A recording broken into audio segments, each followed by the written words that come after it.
देखिए क्वेश्चन क्या दिया है एक नंबर में, निम्नलिखित संख्याओं का एचसीएफ ज्ञात करें।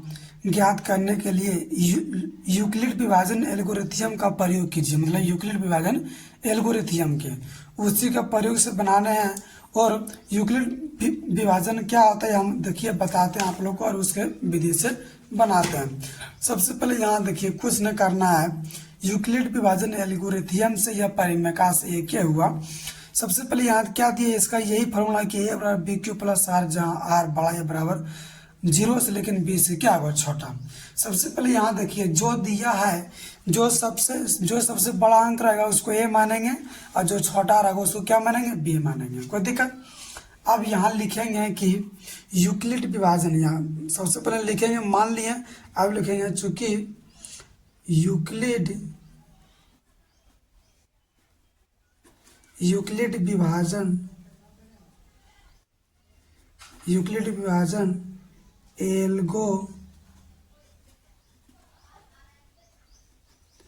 एल्गोरिथम से, यूक्लिड विभाजन एल्गोरिथम से या यूक्लिड विभाजन परिमेय से, ये आपको लिखना है। अगर ये नहीं लिखिएगा तो आपका नंबर काट लेगा। अब इसका फॉर्मूला क्या आता है कि ए बराबर क्या होगा, बी क्यू प्लस क्या होगा आर। कोई दिक्कत यही ना होगा। ए का मान क्या है, देखिए ए का मान आपको दिया है, क्या दिया है, मतलब इसका कहना है कि मतलब यूक्लिड विभाजन से मतलब शेष अगर आर का मान 0 आ गया, अगर आर का मान 0 आ गया तो आपका आंसर आ गया। अगर आर का मान 0 नहीं आएगा तब तक हम इसका प्रयोग करते रहेंगे। सबसे पहले ए का मान क्या दिया है 225, तो लिखिए 225। कोई दिक्कत।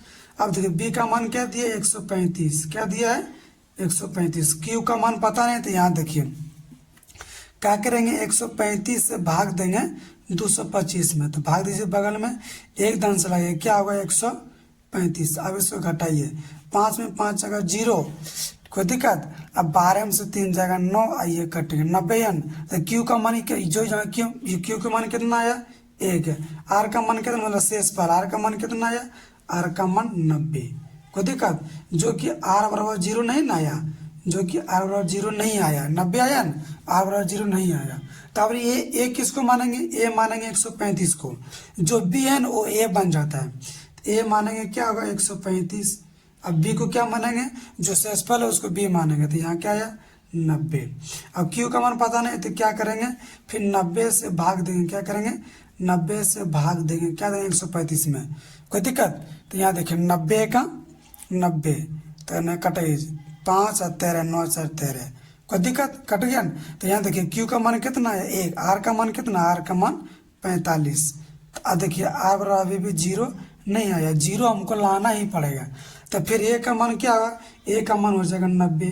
अब बी का मान क्या होगा, बी का मान हो जाएगा 45।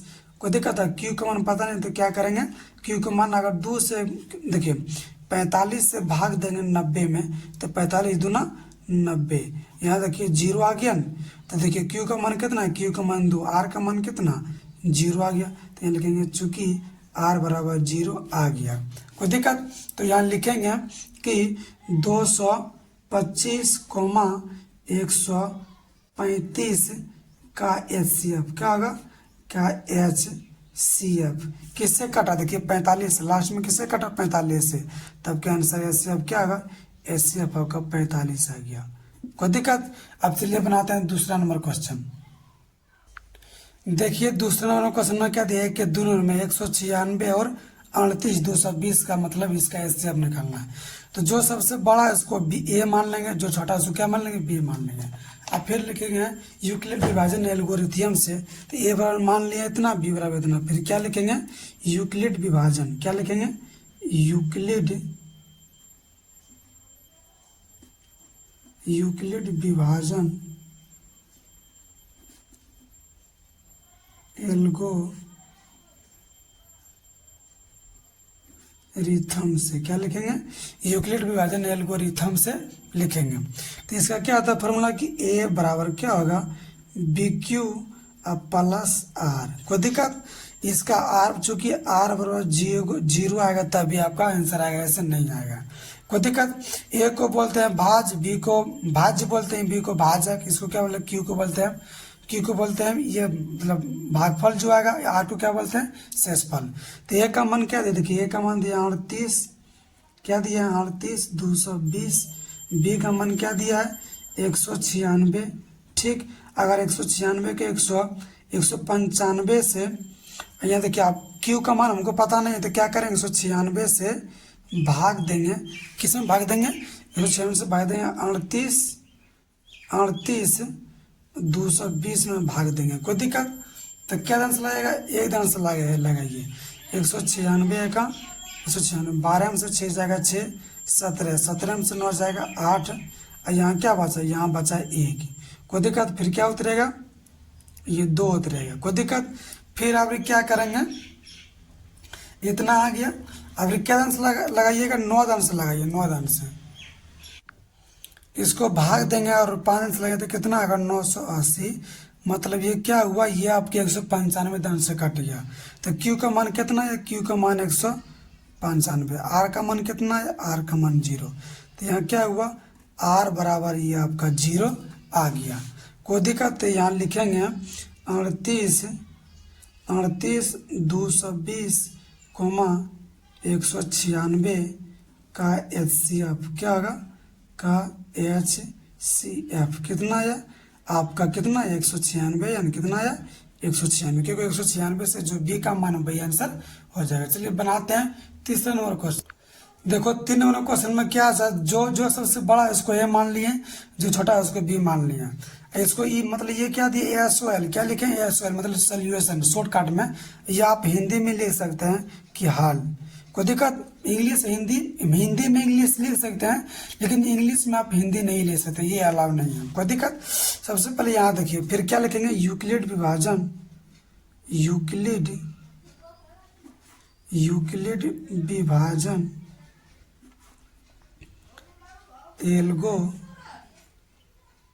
एल्गोरिथम से, क्या लिखेंगे यूक्लिड विभाजन एल्गोरिथम से, कोई दिक्कत। अब यहाँ देखिए क्या दिया है, सबसे पहले यहाँ क्या करेंगे, ए इसका फॉर्मूला क्या होता है, ए बराबर BQ प्लस आर, चूंकि आर बराबर 0 आएगा तभी क्या होगा, ये आंसर आएगा।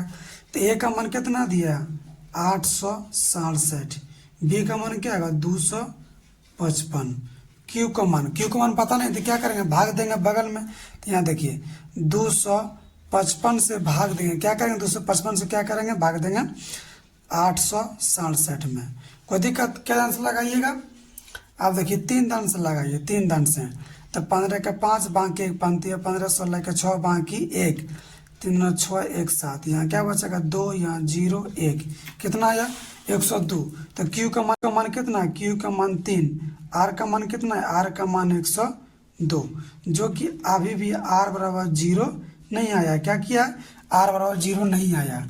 तो फिर ए का मान क्या होगा, ए का मान होगा 255, बी का मान क्या होगा, बी का मान क्या होगा 102 होगा, कोई दिक्कत। क्यू का मान पता नहीं तो क्या करेंगे 102 से भाग देंगे 255 में, एक दान से लगाइए 102, तो यह क्या हुआ 3 5 1, कितना है 153। तो नहीं 2 दान से लगाइए, 2 दान से कितना होगा, 2 दान से लगाइए, तब क्यू आर का मान कितना है, देखिए 255 में से घटेगा 204, तो 1 और फिर 5, कितना बचेगा 51 बचेगा ना, 51। तो देखिए क्यू का मान कितना है, क्यू का मान 51, आर का मान कितना है 51, जो कि अभी भी आर बराबर 0 नहीं आया है। फिर ए का मान क्या होगा, ए का मान होगा 102, और फिर क्यू का मान बी का मान कितना होगा 51, और क्यू का मान 2 से गुना करेंगे तो 102 आ जाएगा, जो कि आर बराबर 0 आ गया। तो चूंकि आर बराबर क्या हुआ 0 आ गया, तब लिखेंगे यहाँ कि 867 255 का HCF क्या होगा, का HCF कितना आया आपका, किससे लास्ट में कटा 51 से, तो ये कितना आया, ये आपका 51 HCF, ये आपका आंसर आ गया। चलिए बनाते हैं दूसरा नंबर क्वेश्चन। देखिए दूसरा नंबर क्वेश्चन और क्या दिया है, क्या क्या है देखिए, दर्शाइए कि कोई भी धनात्मक विषम पूर्णांक 6q+1 और 6q+3 और 6q+5 के रूप का होता है, कोई दिक्कत। मतलब इसमें कुछ भी मान रखिएगा, क्यू के मान कुछ भी रखिएगा, इसको मान निकले तो हमेशा विषम ही आएगा, सम नहीं आएगा। ये हमको दर्शाना है। कोई दिक्कत तो कुछ नहीं करेंगे। सबसे पहले याद देखिए, मान लेंगे कि माना कि धनात्मक विषम पूर्णांक ए है। क्या मान लेंगे? माना कि धनात्मक विषम पूर्णांक ए है, जैसे को इसको क्या बोलते हैं? इसको बोलते हैं भाज्य। ए को क्या बोलेंगे? ए को बोलेंगे भाज्य। क्या बोलेंगे? ए को बोलेंगे भाज्य। कोई दिक्कत? अब बी क्या है? भाजक, जो बी का मान क्या दिया है? 6। अच्छा 6 क्यों मान लिए? चलिए देखिए आपको बताते हैं 6 क्यों लिए। क्योंकि यहाँ देखिए 6q+1, 6q+3, 6q+5, यहाँ देखिए सब हर जगह 6 है। क्या है? हर जगह 6 है। तो जो यहाँ रहेगा वही बी का मान हो जाएगा। तो बी का मान ये क्या है? 6 है, तो इसलिए 6 लिए। अगर यहाँ रहता 5 तो हम भी क्या लेते? 5। यहाँ रहता सगरो हर समय 5 रहता है, तभी 5 मानते हैं। यहाँ जो रहेगा सो मानेंगे। कोई दिक्कत? आप देखिए तो बी का मान पता चलिए। आर का मान क्या होगा? आर का मान हमेशा क्या होगा? आर का मान हमेशा 6 से छोटा होगा। कोई दिक्कत? अगर किसी भी संख्या में 6 से भाग देंगे, मान ली किसी भी इससे भाग देना है, ए को भाग दे रहे हैं 6 से, तो किसी भी संख्या में भाग देना है 6 से, तो आर का मान कितना आएगा? आर का मान हमेशा भाज्य से छोटा आएगा। तो कितना? आर का मान क्या होगा? 0, 1, 2, 3, 4, 5। कोई दिक्कत? समझा? अब फिर लिखेंगे यहाँ से, हमको दर्शाना है तो लिखेंगे यूक्लिड। क्या लिखेंगे? यूक्लिड। यूक्लिड विभाजन, यूक्लिड विभाजन एल्गो, यूक्लिड विभाजन एल्गो रिथम से। तो क्या होगा कि ए बराबर BQ+R। कोई दिक्कत? देखिए ए का मान तो आपको ये ए का मान ए रखेंगे, बी का मान क्या दिया? 6। कोई दिक्कत? बी का मान क्या दिया? 6। और क्यू का मान तो क्यू रहेगा। आर का मान क्या? देखिए आर का मान आपको दे दिया है। तो यहाँ देखिए ए बराबर ए, तो ए रहबे करेगा। बी का मान क्या दिया है? 6। कोई दिक्कत? और क्यू का मान तो क्यू रहबे करेगा। आर का मान क्या दिया? आर का मान 0 रखेंगे, तो यहाँ देखिए आर का मान 0। तो ए बराबर क्या है? चूंकि ए बराबर आया 6q+1। कोई दिक्कत? समझे?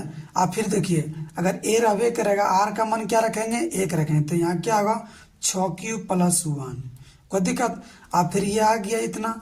आप फिर रखेंगे ए बराबर क्या होगा? 6q। अब आर का मान क्या रखेंगे? 2, तो 2 रखेंगे, तो यहाँ क्या आएगा? 2 आएगा। अब फिर क्या आएगा? ए बराबर रखेंगे 6q+3। अब क्या रखेंगे? 3। कोई दिक्कत? फिर ए बराबर क्या होगा? 6q अब प्लस क्या होगा? 4। ये आर का मान 4 रखें। अब फिर क्या होगा? ए बराबर रखेंगे ए इधर रहे करें 6 क्या है? 6q+5। कोई दिक्कत? अब हमेशा यहाँ देखिए हमको लाना क्या है? हमको लाना है, देखिए सबसे पहले ये लिख लेते हैं। हमको लाना क्या है? 6q+1 और 6q और क्या लेना है? 3 और 6q और क्या लेना है? 5। यही लाना है। कोई दिक्कत? यही लाना है। आप देखिए क्यू को जगह पर कुछ भी रखे, आप सम रखिए या सम रखिए या विषम रखिए, इसको जब सॉल्व करेंगे ना तो हमेशा विषम ही आएगा। क्या होगा? हमेशा विषम। अगर वहाँ क्वेश्चन में रहता सम तो यहाँ सम मानते हैं, अगर विषम दिया तो हम भी क्या मानेंगे? विषम। सबसे पहले यहाँ देखिए क्यू का मान कुछ भी रखें। देखिए मान लो कि क्यू बराबर मान रहे हैं कितना? 3 मान लिए। क्यू बराबर क्या मान लिए? 3।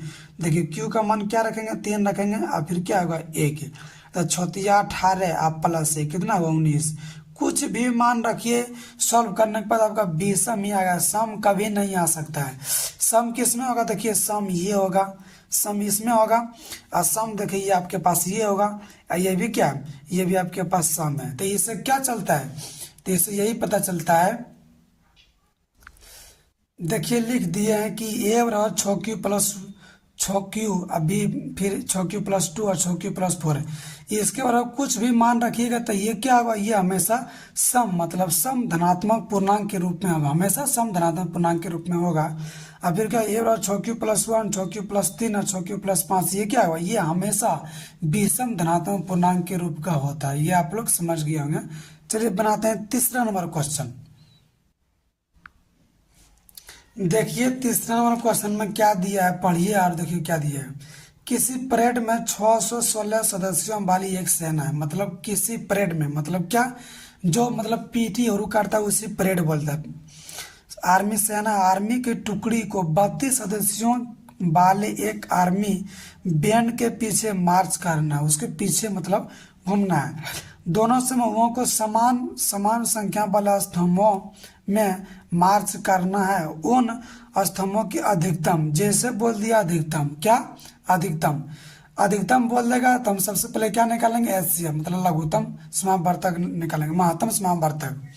और न्यूनतम बोल दिए, इसके जगह पर न्यूनतम बोल देगा तब निकालेंगे एलसीएम, और अधिकतम बोल देंगे तो क्या निकालेंगे, एचसीएफ। अधिकतम बोल दिया है तो क्या निकालेंगे, एचसीएफ, जिसमें वे मार्च कर सकते हैं।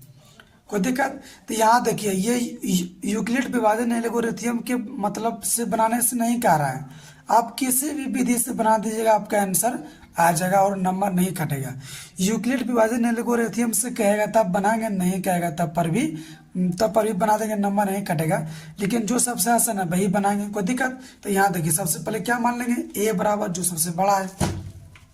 तो मानिए 3 नंबर क्वेश्चन में क्या दिया है, देखिए सबसे पहले मानेंगे कि सॉल्यूशन या हल, माना कि ए बराबर क्या इतना दिया है, ए बराबर 616, बी बराबर क्या दिया है 32, मतलब 32 सदस्यों वाली 32 सदस्यों में बांटना है, कोई दिक्कत?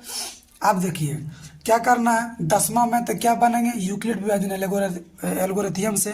तो यहाँ लिखेंगे चूंकि यूक्लिड, क्या लिखेंगे, यूक्लिड विभाजन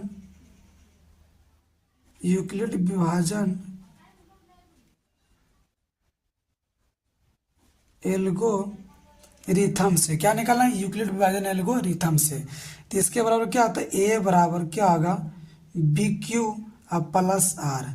जो हमेशा आर का मान 0 आएगा तभी आंसर, नहीं आएगा तो आंसर नहीं आएगा। तो ए का मान क्या होगा, ए का मान है 616, बी का मान क्या दिया 32, क्यू का मान क्या होगा, क्यू का मान। तो यहाँ देखिए 32 से भाग दे, क्या करेंगे 32 से भाग दे, यहाँ देखिए 32 से भाग दे रहे हैं 616 में, कोई दिक्कत? लगाइए 32 से कम 32, तो यहाँ क्या बचेगा, यहाँ बचेगा 9, यहाँ बचेगा 5, यहाँ बचेगा 2, फिर इसको उतारिए 96, 6 उतारिए, तो 32 गुना 9 करिए, 32 गुना 9, 9 दूना 18, 9 दूना 18, 9 तीन 87, 1 28, कितना आ रहा है, 9 दान से लगाइए 288, कितना आ रहा है 288। तो यहाँ 8 ये कट गया, कोई दिक्कत? तो क्यू का मान कितना है, क्यू का मान 19, और आर का मान कितना है, आर का मान आपका है आर का मान कितना, सॉरी 8 आया, जो कि आर बराबर अभी भी 0 नहीं आया। तो फिर देखिए क्यू का मान क्या होगा, क्यू ए का मान होगा आपका 32, अब बी का मान क्या होगा, बी का मान होगा 8, और 4 से गुना करेंगे तो 32 हो जाएगा, जो कि आर बराबर 0 आ गया। चूंकि आर बराबर क्या हुआ, 0 आ गया, कोई दिक्कत? आर बराबर 0 आ गया। अब यहाँ लिखेंगे चूंकि 616 कोमा 32 का एचसीएफ कितना आया, एचसीएफ कितना आया, किससे कटा, 8 से कटा, किससे 8 से, तो ये आपका क्या हुआ 8 आ गया। और लास्ट में क्या बोला है, देखिए जिसमें भी मार्च कर सकते, किसमें भी 8 मार्च कर सकते, कोई दिक्कत? ये आपका आंसर आ गया। अब चलिए बनाते हैं अगला क्वेश्चन।